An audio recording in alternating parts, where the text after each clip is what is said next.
Math bye आशीष में आपका बहुत बहुत स्वागत है। तो कैसे हैं आप लोग? आई होप आप लोग बहुत ही अच्छे होंगे और पढ़ाई बहुत ही ज़बरदस्त हो रही होगी। तो दोस्तों, आज का जो हमारा टॉपिक है वो 10वीं का बोर्ड परीक्षा 2023-24 जो मॉडल सेट 1 है हम लोग देखेंगे। अगर आप लोग इस चैनल पे नए हैं तो चैनल को एक सब्सक्राइब कर लीजिए और वीडियो को लाइक कर दीजिए और कमेंट में बताइएगा जो आपको वीडियो कैसा लगा। तो चलिए प्रश्न की ओर चलते हैं और समझते हैं और मॉडल सेट को फोड़ देते हैं आज। तो पहला क्वेश्चन है हम लोग का, उदारवाद का क्या अर्थ है। सबसे पहले पढ़ते हैं इसको। उदारवाद शब्द लातिन भाषा के लिबन शब्द से निकला है जिनका अर्थ है आज़ाद या स्वतंत्रता। इसी प्रकार उदारवाद का अर्थ हुआ व्यक्ति के लिए आज़ादी, कानून के सक्षम, सबकी बराबरी, निरंकुश और पादरी वर्ग के समाप्ति तथा संविधान तथा संसदीय प्रतिनिधि सरकार का स्थापना। सबसे पहले इसको समझते हैं। उदारवाद लातिन भाषा के शब्द से निकला है जिनका अर्थ है आज़ाद या स्वतंत्रता। इसी प्रकार उदारवाद का अर्थ हुआ व्यक्ति के लिए आज़ादी, कानून के सक्षम, सबकी बराबरी, निरंकुश और पादरी वर्ग के समाप्ति तथा संविधान तथा संसदीय प्रतिनिधि सरकार का स्थापना। यहाँ पे देखिए, उदारवाद जो उदारवाद का अर्थ हुआ आज़ाद और स्वतंत्रता। देखिए यहाँ पे जो उदारवाद कहता है कि जो बड़े लोग और छोटे लोग हैं सबके लिए एक कानून होना चाहिए। जो पादरी लोग हैं और जो उदारवाद जो छोटे लोग हैं इस सबके लिए जो कानून है सक्षम है वो बराबरी होनी चाहिए और संसदीय प्रतिनिधि सरकार की स्थापना सब बराबर होना चाहिए। तो चलिए हम लोग दूसरे क्वेश्चन की ओर चलते हैं। हम लोग का सामाजिक विज्ञान प्रश्न है, फोड़ देते हैं आज। तो दूसरा प्रश्न है, गिरमिटिया मजदूर कौन थे। सबसे पहले इसको देखते हैं। औपनिवेशिक शासनकाल के दौरान बहुत सारे लोगों को काम करने के लिए फिजी, गुयाना, वेस्ट इंडीज आदि स्थानों पर ले जाया गया था जिन्हें बाद में गिरमिटिया कहा जाने लगा। इन्हें एक अनुबंध की तरह विदेशों में ले जाया जाता था। बाद में इसी अनुबंध को मजदूरों को गिरमिटिया कहने लगे, जिससे आगे चलकर इन मजदूरों को गिरमिटिया कहा जाने लगा। देखिए इसका मतलब क्या हो। औपनिवेशिक शासनकाल के दौरान जब अंग्रेज थे उस के दौरान बहुत सारे लोगों को काम करने के लिए फिजी, गुयाना, वेस्ट इंडीज आदि अनेक देशों स्थानों पर ले जाया था जिन्हें बाद में गिरमिटिया कहा जाने लगा। इन्हें एक अनुबंध के मतलब क्या, एक साजिश करके ले गया था कि एक प्लानिंग बना के ले गया था कि उस विदेशों में ले जाया जाता था। बाद में इसी अनुबंध को मजदूर गिरमिट कहने लगे, जिससे आगे चलकर मजदूरों को गिरमिटिया कहा जाने लगा।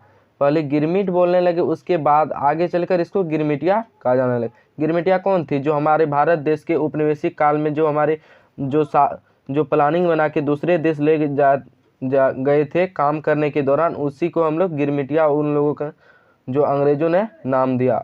तो चलिए तीसरा क्वेश्चन की ओर चलते हैं। तीसरा प्रश्न है हम लोग का, बहुउद्देशीय नदी परियोजना के से होने वाली दो हानियां लिखें।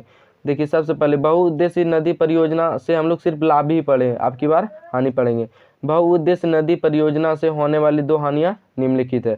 सबसे पहले देखिए, नदियों के प्राकृतिक बहाव में बाधा पड़ती है। देखिए यहाँ पे ये मान लेते हैं नदी है, ठीक ना, ये मान लेते हैं नदी है, हम पहले बना लिए, ये मान लेते हैं नदी है। नदी है, यहाँ पे क्या डैम बनाना पड़ता है कि नहीं पड़ता है? यहाँ पे डैम बनाना पड़ता है, इससे तो होता ही है। और दूसरा है बाद में मैदान में जो बाढ़ के मैदान में जलाशय बनाने से वही वनस्पति नष्ट हो जाती है और उपजाऊ मिट्टी जलाशय में चला जाता है। सबसे पहले देखिए यहाँ तो डैम बन गया, ये जो मिट्टी यहाँ पे पानी जो जमा हुआ रहता है, ये जो सारी इधर उधर की मिट्टी होती है, ये पे क्या होता है, सब उपजाऊ मिट्टी जो होती है साइड वो कहाँ ले जाती है, वो जलाशय में चली जाती है और जो यहाँ की मिट्टी क्या बन जाती है, नदी बन जाती है। और तीसरा हम लोग दो ही बोला था तो हम लोग तीसरा भी लिख लिए। तीसरा जो बोला है, बांधों के कारण वहाँ की अस्थायी निवासियों के आजीविका छीन जाती है। बांधों के कारण वहाँ के देखिए यहाँ पे तो किसान करते थे, नदी के किनारे तो किसान ही अच्छा होगा कोई भी हो, तो बांधों के कारण यहाँ के मिट्टी चली जाती है, उपजाऊ मिट्टी खत्म हो जाती है, तो वहाँ किसान भी आजीविका छीन जाती है। तो अगला प्रश्न की ओर चलते हैं हम लोग। अगला प्रश्न है हम लोग का, खनिज। खनिज क्या है? देखिए सबसे पहले ये तो बहुत सारे जगह पढ़े होंगे आप लोग, खनिज क्या है। तो देखिए यहाँ पे क्या, खनिज एक ऐसे भौतिक पदार्थ है जो खान से खोद के निकाले जाते हैं। देखिए कुछ उपयोगी खनिजों पदार्थों का नाम, लोहा, अभ्रक, कोयला, बॉक्साइट, नमक, जस्ता, चूना पत्थर इत्यादि। देखिए खनिज एक ऐसे भौतिक पदार्थ होता है ना जो खान क्या होता है, देखिए जहाँ खनिज मिला जाता है ना उसको खान बोला जाता है। बहुत सारे खनिज होते हैं उसे खान बोला जाता है। जहाँ खोद के निकाले जाते हैं कुछ उपयोगी पदार्थों का नाम लिखा है खनिजों का, लोहा, अभ्रक, कोयला, बॉक्साइट, नमक, जस्ता, ये सब क्या है, चूना पत्थर इत्यादि क्या है, ये सब खनिज है। तो चलिए हम लोग आगे की ओर चलते हैं। दोस्तों आप लोग वीडियो शेयर कर दीजिए अपने दोस्तों के साथ, क्योंकि आपको फ़ायदा हो तो आप अपने दोस्तों को भी फ़ायदा होना चाहिए। और वीडियो को एक लाइक कर दीजिए। यदि इसी तरह परीक्षा तक ही ऐसे पूरा सहायता मिलती रही, चैनल को भी सब्सक्राइब कर लीजिए। तो अगला प्रश्न है हम लोग का, सांप्रदायिकता क्या है। सांप्रदायिकता का अर्थ है किसी भी धर्म को मानने वाले लोग। देखिए पहले यहाँ पे सांप्रदायिकता का अर्थ है किसी भी धर्म को मानने वाले लोग, हिंदू, मुस्लिम, सिख, ईसाई, किसी भी धर्म को मानने वाले लोग जो अपने धर्म को दूसरे धर्मों से श्रेष्ठ समझने लगते हैं, वे धर्म के आधार पर समाज तथा देश को बांटने का प्रयास करते हैं। सबसे पहले देखिए सांप्रदायिकता का अर्थ हुआ किसी भी धर्म को मानने वाले लोग हैं जो अपने धर्म को, जो अपने धर्म होते हैं ना, वो दूसरे धर्मों से अपने धर्म को श्रेष्ठ समझते हैं। बोलते हैं ना तुम्हारा धर्म से हमारा धर्म अच्छा है, और उसी के आधार पर जो समाज होते हैं और देश होते हैं उसको बांटने का प्रयास करते हैं, वो है सांप्रदायिकता। ऐसा तो होने वाला है नहीं अब, क्योंकि सब शिक्षित होने वाला है। तो अगला प्रश्न है हम लोग का, नारीवादी से आप क्या समझते हैं। नारीवादी आंदोलन क्या होता है। देखिए महिलाओं के राजनीतिक और वैधानिक दर्जा को ऊंचा उठाने के लिए, शिक्षा और रोजगार का अवशेषों को बढ़ाने के लिए मांग की और उसके व्यक्तिगत एवं पारंपरिक जीवन में बराबरी की मांग करने वाले आंदोलन को नारीवादी आंदोलन कहते हैं। इसे महिला आंदोलन के रूप में भी जाना जाता है। सबसे पहले यहाँ देखिए महिलाओं को राजनीतिक और वैधानिक दर्जा को ऊंचा उठाने के लिए, कई राजनीतिक जो होते हैं वो दर्जा अपना पाना चाहती है और शिक्षा और रोजगार पाना चाहती है, उसी के लिए लड़ाई जो होते हैं मांग होते हैं व्यक्तिगत एवं पारंपरिक जीवन को बराबरी के मांग करने के लिए आंदोलन को नारीवादी आंदोलन कहते हैं। इस महिला आंदोलन के रूप में भी जाना जाता है। तो चलिए अगला प्रश्न की ओर चलते हैं। अगला प्रश्न है हम लोग का, विश्व व्यापार संगठन WTO के किन्हीं दो कार्यों का लिखें। विश्व व्यापार संगठन क्या होता है। देखिए विश्व व्यापार संगठन WTO के निम्नलिखित कार्य क्या क्या है। देखिए अंतर्राष्ट्रीय व्यापार को बढ़ावा देना। देखिए अंतर्राष्ट्रीय व्यापार उसे कहते हैं जो एक दूसरे से दूसरे देश के व्यापार करने जाते हैं, उसे अंतर्राष्ट्रीय व्यापार कहते हैं। बढ़ावा देते हैं, मनोबल बढ़ाते हैं। और दूसरा है अंतर्राष्ट्रीय व्यापार हेतु नियमों का लागू करना। दूसरे देश जाते हैं तो उस नियमों को भी लागू करना पड़ता है। और तीसरा हम दो ही बोला था तो तीसरा हम लोग लिख लिए हैं, अंतर्राष्ट्रीय व्यापार से संबंधित विवादों को समझाना और सदस्य देशों के साथ बीच समझौता करना।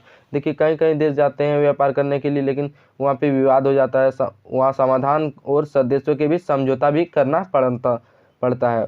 तो चलिए अगला प्रश्न है। तो अगला प्रश्न है हम लोग के लिए, साक्षरता दर को परिभाषित करते हैं। साक्षरता दर किसे कहते हैं। इस पर देखिए किसी देश अथवा राज्य की साक्षरता दर वहाँ की कुल लोगों की जनसंख्या तथा पढ़े लिखे लोगों का अनुपात को कहा जाता है। अधिकांश यहाँ प्रतिशत दर्शाया जाता है। इसे प्रांत कोटि 1000 पर भी दिखाया जाता है। सबसे पहले यहाँ देखिए किसी देश अथवा राज्य, मान लीजिए हमारे भारत देश में इतने सारे राज्य हैं, तो यहाँ पे देखिए साक्षरता दर वहाँ कुछ, देखिए पहले हमारे साक्षरता दर कहते किसे हैं, जहाँ के राज्य में, भारत देश को बात बोलते हैं तो जहाँ के राज्य में सबसे ज़्यादा पढ़े लिखे लोग हो उसे वहाँ में सबसे ज़्यादा साक्षरता दर मिलते हैं। और वहाँ कुल लोगों की जनसंख्या में पढ़े लिखे, देखिए वहाँ पे सबसे पहले देखिए साक्षरता मान लेते हैं झारखंड में मान लेते हैं कि बहुत लोग हैं, लेकिन यहाँ पे ज़्यादा पढ़े लिखे लोग नहीं है, तो यहाँ पे क्या साक्षरता दर सबसे ज़्यादा होगा। झारखंड राज्य का नहीं, लेकिन यहाँ देखिए केरल राज्य का सबसे ज़्यादा साक्षरता दर है। वहाँ के लोग सबसे ज़्यादा पढ़े लिखे हैं, 96.91% जो है पढ़े लिखे आदमी है। और यहाँ पे देखिए जो 1000 क्या बोला, 1000 कोटि बोला है ना, तो देखिए 1000 कोटि मतलब 1000 आदमी में कितना आदमी पढ़ा लिखा हो, इस तरह भी कभी कभी माना जाता है। तो आशा करता हूँ कि आपको यह वीडियो अच्छा लगे, और वीडियो अच्छा लगे तो एक लाइक कर दीजिएगा और कमेंट में बताइएगा जो आपको वीडियो कैसा लगा। तो चलिए मिलते हैं अगले वीडियो के लिए, तब तक के लिए जय हिंद।